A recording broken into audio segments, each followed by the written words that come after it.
Welcome to The Strategic Investor. Join us as we interview some of the world's most productive asset managers and uncover sophisticated and unique investment strategies in the markets. Here is your host, Charlie Wright. Hello and welcome to Strategic Investor Radio on OC Talk Radio, where we bring you investment strategies you are not hearing elsewhere. I'm Charlie Wright. We'd like to thank you for joining us today. We can promise you this will be quite interesting. We're very pleased to have with us for the very first time Alex Gostomelsky, founder and Chief Administrative Officer to Chief Operations Officer at Digital Asset Strategies, an asset management firm focused on cryptocurrencies.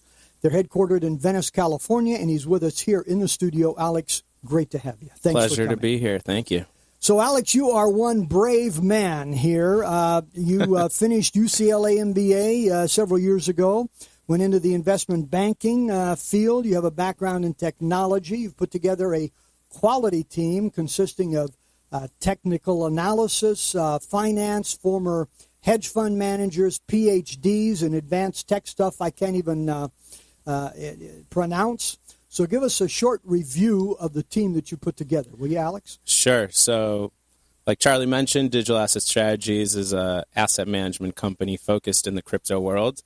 We have 9 people on our team. 2 people come from the tech startup world. One of those people is myself, although like Charlie mentioned, I started my career in investment banking. Then we have 2 people from the hedge fund management world and 2 PhDs that have crafted our strategies, as well as some technical and qualitative partners that we've brought on to really bolster some of our research. You know, this is a far cry from an interview we had several months ago. It was our first one on cryptocurrency. And the gentleman that we interviewed was a guy, a very young guy, lived in Hawaii, and is now retired. So, hero. He's a hero among legends. Yeah, he is. And not exactly hedge fund material, but he's retired and I'm not. Sure. So that's how it goes. You guys, it sounds like have set it up right. So tell us about Digital Asset Strategies, what you guys do and how you do it. Sure. So DAS is an investment advisor. We have 2 products that we're currently managing in the digital asset world.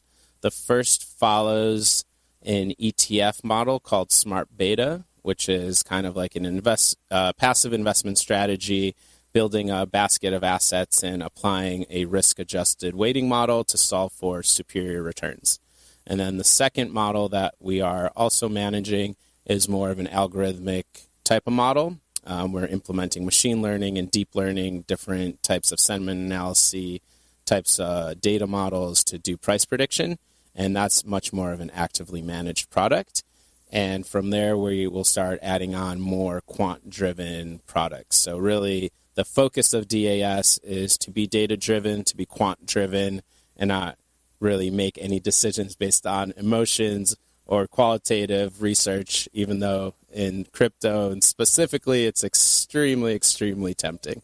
I'm sure it is. And to take emotion out of cryptocurrencies is probably next to an impossible job. So Definitely. I've been to several conferences that were either focused on cryptocurrency or they were part of the conference in cryptocurrency. And if you ask 12 people to provide an opinion on cryptocurrency, you're going to get about 15 opinions. And so what do you find to be the major misperceptions that people have about the cryptocurrency world? Sure. So before I get into that, it's probably a good time to state that the future things I say are my opinions, not the opinions of Digital Asset Strategies. So that being said, I think one of the biggest misconceptions that people have is that it's always going to go up. That's the first one. 2017 was a truly remarkable year where people became very, very wealthy. And, it didn't really take any skill or knowledge or anything that's proprietary to get there. People are still riding that high. They think it's going to come back. We've seen the first 3 months of 2018 really kind of level off in terms of the cryptocurrency market. So I think the first misconception is, you see a technology that you like, or you see a team that you like, or you see a cryptocurrency that's appreciating, and you think that's enough of a signal to put your money into it. it's really becoming more of a sophisticated place for investment, which is great. And, the thing that people have been clamoring for in the crypto space is more of an educated, sophisticated environment, and one in which people aren't getting scammed, people aren't losing their money, and something that can kind of self-regulate, which is really what the community around cryptocurrency and blockchain has done, which has been something remarkable to watch.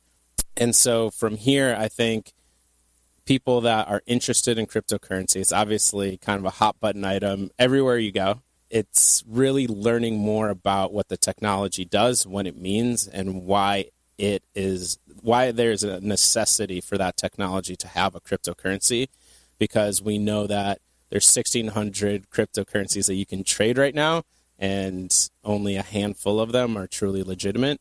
And so that's where kind of expectations have been misplaced and are really evening out, and people are starting to figure out, where they want to be in this universe. So, Alex, do we know who is buying Bitcoin, Ethereum, these major cryptocurrencies? Do we know where they're located? Those people? Yeah. Yeah, like my mom bought some. She's in Washington, D.C. No, I'm just joking. No, I mean, the fascinating thing about cryptocurrency is it's truly a global marketplace. 24/7, different regions have their own exchanges. They have their own volume. They have their own pipeline of cryptocurrency, and all sorts of different people from, 12-year-olds to 100-year-olds to hedge funds to private wealth managers to, corporations, institutions to, kind of like angel groups to like ICO groups. There's so many different types of investors in the space, and that's what's been really fun. So where do most of the investors come from? Do they come from the United States? Do they come from Asia? So last time I checked, and this was late 2017, so this data might be not accurate at this point, but the U.S. was actually lacking behind Asia and Europe in terms of crypto investment, like from a volume standpoint, from market cap standpoint. So, the last stat we heard was there's 260 new hedge funds in the space, and a lot of them are from the U.S. So, I think we're probably getting pretty close to even in terms of like continent-wise where investment's coming from. Okay. What do you see as the key elements that an investor should look at before investing in cryptocurrencies? Sure. So the great thing about investments in the space is that people are starting to realize that you are your own venture capitalist. So you need to be doing the analysis from the point of a sophisticated, whether it's an angel investor, a venture capitalist, or even a private equity investor. You have to be looking really inside and out on a particular cryptocurrency and the startup to get a good analysis. And then cryptocurrency adds a whole nother layer of complexity beyond your typical factors like team, product market fit, timing, size, capital, all the different things that you would look at for just a regular tech startup. But cryptocurrency adds a whole nother layer of complexity. And the questions that I always ask first are, does this technology need its own cryptocurrency? Is the Priceline.com on the blockchain, is it necessary for that type of product to have a cryptocurrency? I'm not sure if it does. And if you have conviction that it does, and you can prove that there's consumers that will use that cryptocurrency, then it's a great type of tool. That being said, I'm not sure that Priceline is tokenizing. I'm just using that as an example sure. Does a travel website need its own token?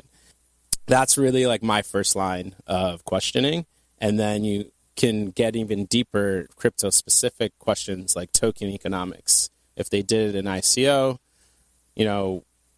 what percentage of the tokens did the founders keep for themselves? What percentage is allocated towards the technology or towards an open pool, and how do those tokens get released to the public? Those are all really important questions, because you are now aligning the incentives of the founding team with the incentives of the investors and future stakeholders in that product. And then kind of like my last line of questioning that's crypto specific goes back to the utility. So as a consumer, or looking at the consumer base, are there enough people that know about cryptocurrencies that are going to buy this token, that know where to find it, know where to store it, know how to transact it to make this company sustainable? And so, using a cryptocurrency as the basis for your startup is really, really complicated. In 2017, it was a great way to generate capital. I mean, the ICO market is the most disruptive thing we've seen in capital generation, capital raising ever. I mean, there's nothing even close to it. And now, you're seeing a lot of companies struggle because they have, almost infinite capital in some cases, but they don't have a place in the market because their product wasn't thoughtfully crafted and wasn't thoughtfully positioned. So you really have to be sophisticated in your thought process and start thinking as if, you're investing in the equity of a company rather than in a liquid asset like cryptocurrency. So, Alex, let's talk for a minute about blockchain. Blockchain and Bitcoin and other cryptocurrencies, as we know, they're really separate entities, and it's very possible that a blockchain will be used by an application throughout industries in the world. In fact, I'm sure it's being used today. So people often lump the two together, but they're not necessarily lumped together. So how do you see blockchain? Do you see that as a separate endeavor going off on its own legs? Or do you see it always being tied to cryptocurrencies? Tell us about blockchain. So the answer is yes to both, in my opinion. So blockchain is the underlying technology that I'm the most excited about and what brought me to the space. I see it as being a true disruptor to various software, various data management tools, and across a lot of different verticals. So, people are always talking about Bitcoin, and Bitcoin's kind of the front leader news-wise.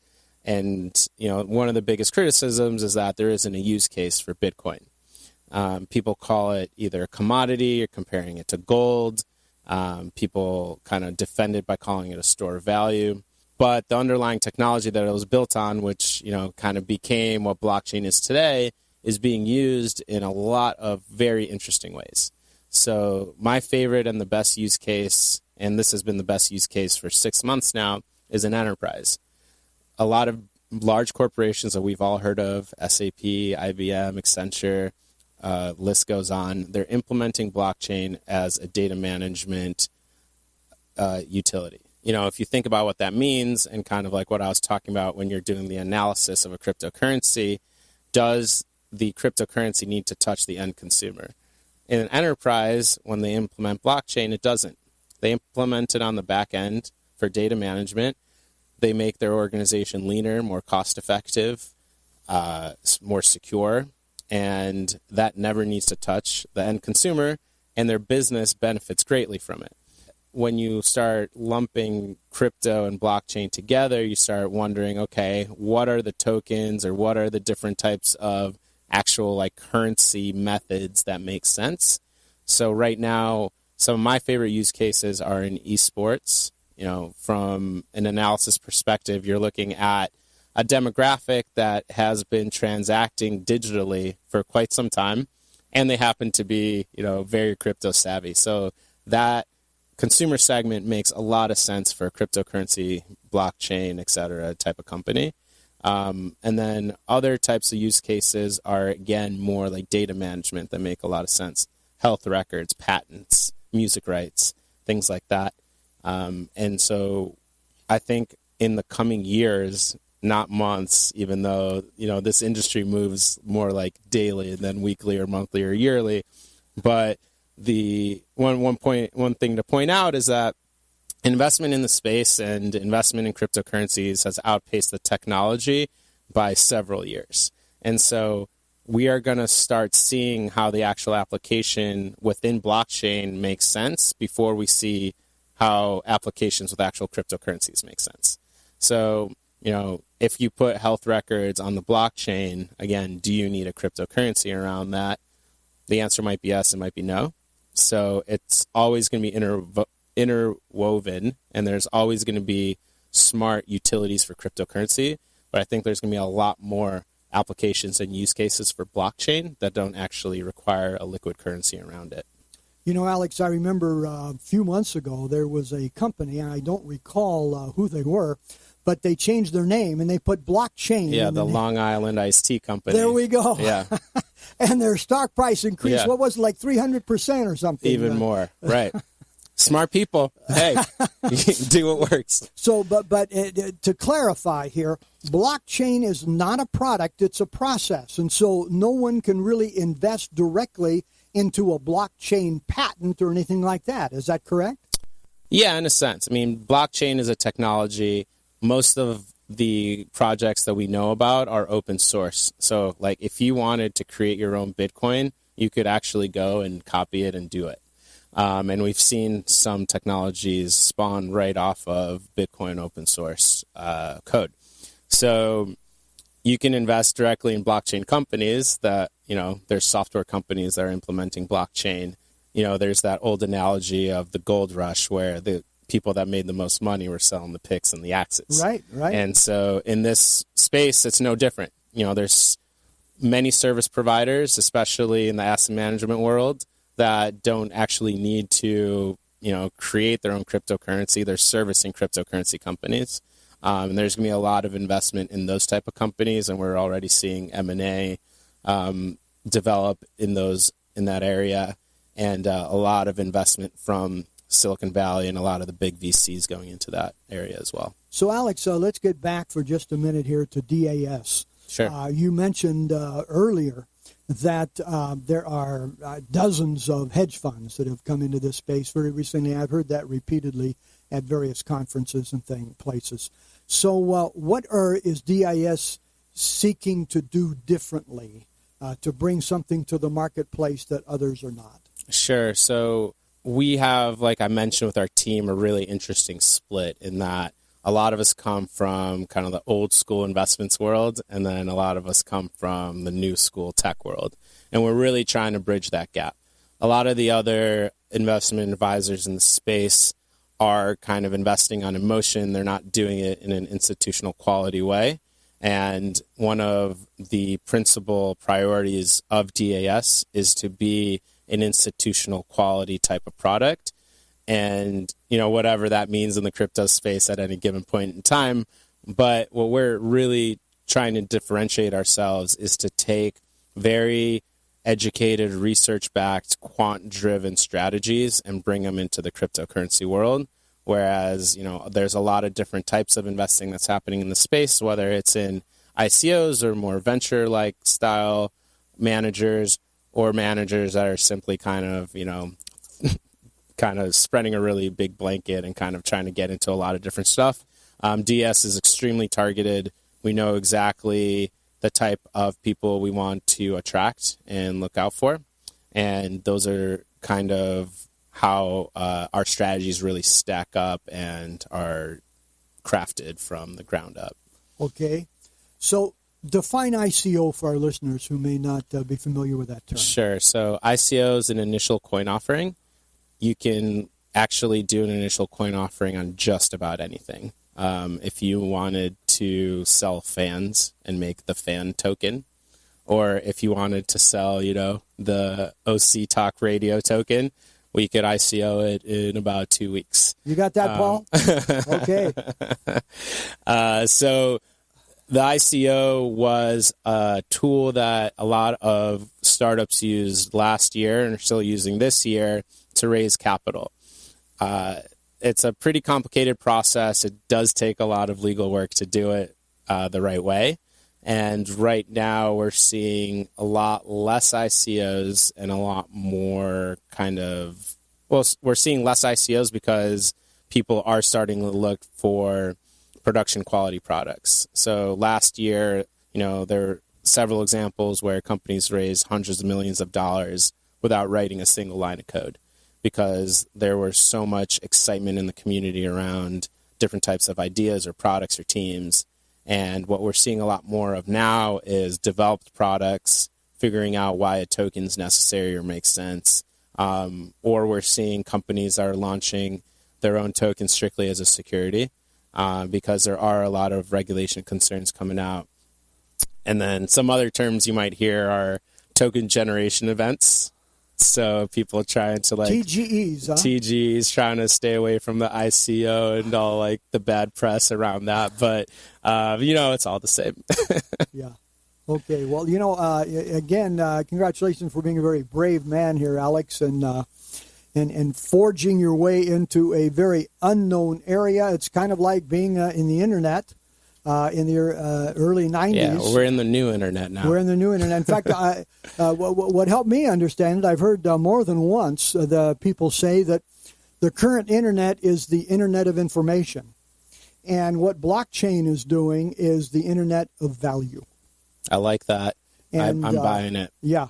So you can use that a lot. So you're going to be speaking in the near future, several different places. Kind of tell us what your itinerary is going to be. Yeah, like. sure. So on this coming Tuesday, so that's March 28th, I think, Blockchain West in San Francisco.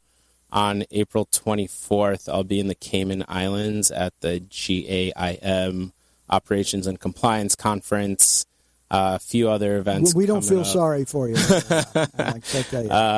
Yeah, and then there's a couple other conferences in New York or London. And if you want to connect with me, you can find me on Twitter at Don Gosto, DONGOSTO, and I can fill you in on the latest schedule. Okay. So, Alex, question we like to ask all of our guests: what keeps you awake at night? Oh man. Well, like I said, it's a 24-hour, 7 days a week market. So more than typical investment managers. The market moves so fast in the crypto world. It's kind of better just to keep it, have a good dissonance about it. So the things that really keep me up at night are more technology driven. I'm a startup guy. I want to see the companies that promised kind of the product, launch product, to have a market to materialize in that way, because a lot of the investments that we're all making in the space are really driven by those teams. And, so many investments have been speculative to this point. So a lot of those teams need to deliver.